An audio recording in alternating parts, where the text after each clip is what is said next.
Hey guys, Eric Steenberg here, MMA Fitness. Today the video is going to be about the upcoming fight this weekend between McKenzie Dern and Marina Rodriguez, along with the upcoming boxing match this weekend on the same night between Fury and Wilder. That'll be the third fight between those two.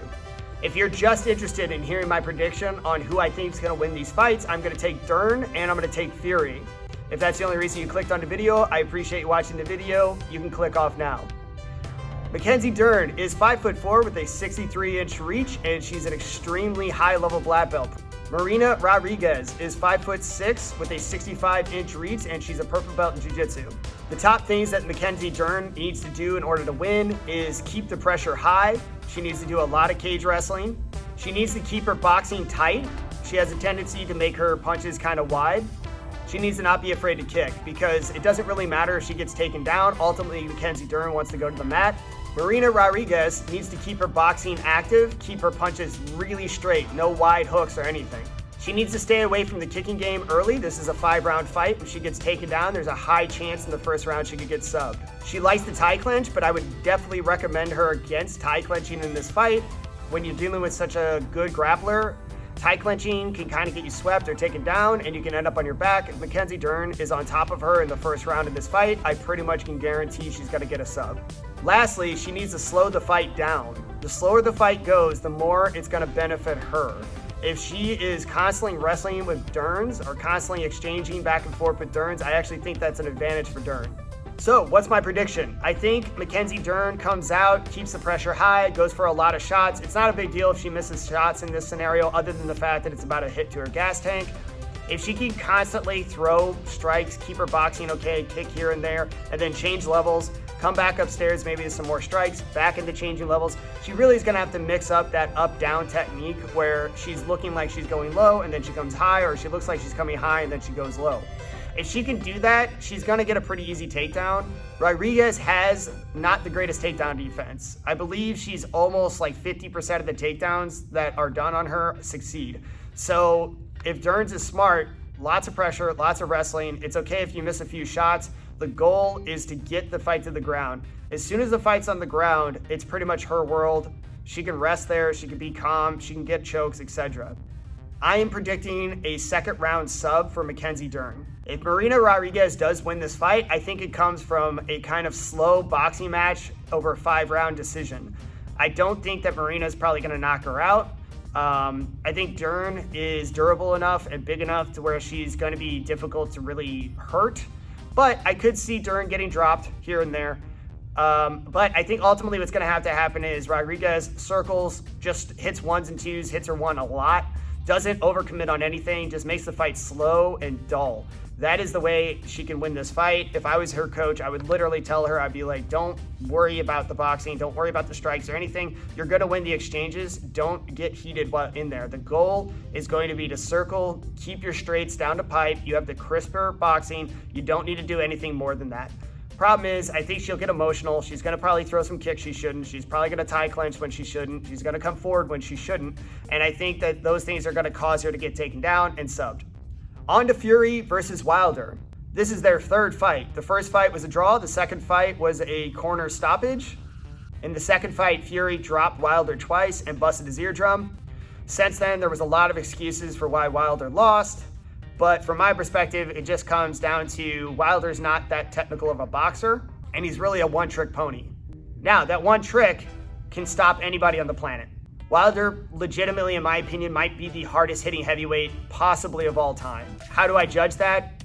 The way that I judge hard hitting punchers is how much force they can create in late rounds. As much as Mike Tyson is obviously a knockout artist, a lot of his knockouts, in my opinion, came more from speed than just pure power. If you look at somebody like George Foreman, who has a lot of knockouts on his record, he was never a fast puncher, but he was just heavy-handed.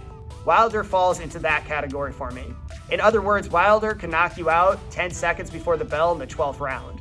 Tyson's not ever really been able to do that. Tyson was always kind of more of a guy where you're getting knocked out in the first 5. George Foreman, like I said, was similar. He can knock you out from bell to bell. Guys that are truly heavy-handed, truly power punchers can be dead tired and still knock you unconscious.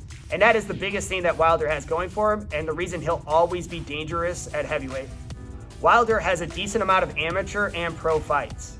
and he really hasn't improved his skill set over time. He still kind of does a lot of the same bad habits that he's always done. He's kind of stiff, he doesn't really move his head well, he relies heavily on the fact that he's 6'8", he relies heavily on the fact that he has a right hand that can knock anybody on the planet out, and if you just take away that right hand, he's not very good at boxing. You contrast that against somebody like Fury, who in my opinion is an extremely skilled boxer, but doesn't have really any knockout power. The impressive thing to me is that Fury has as many knockouts as he does, considering that he really doesn't punch very hard. Very hard being relative to the heavyweight class. He is a 6'9", 240 to 60 pound man, depending. But in the world of heavyweights, he doesn't really hit terribly hard, and the fact that he gets knockouts comes more from his skill and the strategies that he takes than his ability to just pop somebody. So, what does Wilder need to do to win? In my opinion, Wilder basically has to completely reinvent himself. He has to be able to use his jab better and his lead hook better. He needs to get away from winding up his right hand and just throw it like a jab. He's so heavy-handed that if he just let his right hand go without loading it so much, he probably would still hurt people with it.